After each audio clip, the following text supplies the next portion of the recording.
Hello friends, my name is Lakshman Muralidhar Bilewar. Today's topic is encapsulation in Java. So what is encapsulation? Encapsulation in Java refers to integrating data and code into a single unit. In encapsulation, class variables are hidden from other classes and can only be accessed by the method of the class in which they are found.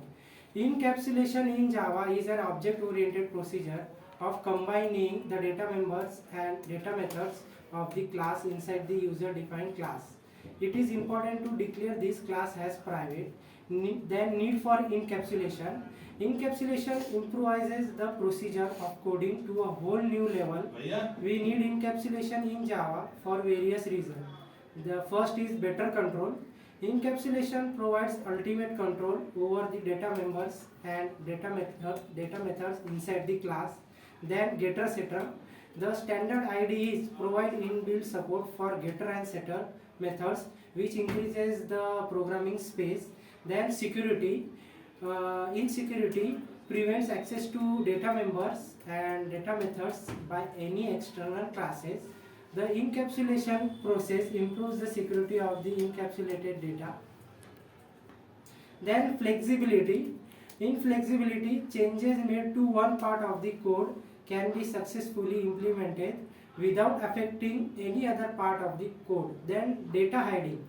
Data hiding is a procedure done to avoid access to the data members and data methods and their logical implementation. Data hiding can be done by using the access specifier. We have 4 access specifiers. So first is default. In default is the first line of data hiding. If any class in Java is not mentioned with any access specifier, then the compiler will set default as the access specifier. The access specification of default are extremely similar to that of the public access specifier. Then next is public. Public access specifier provides the access specification to a class and so that it can be accessed from anywhere within the program.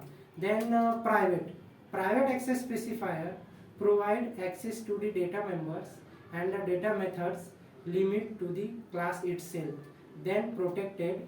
Protected access specifier protects the class method and members similar to the private access specifier.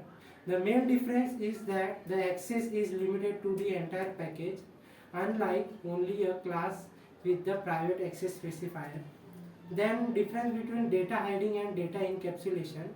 Data hiding can be considered as the parent process and encapsulation is a sub-process of data hiding.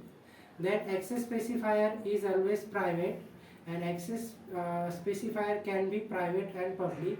And then third is data hiding is about hiding method implementation and in encapsulation is about combining method with data members. That's all about the encapsulation in Java. Thank you.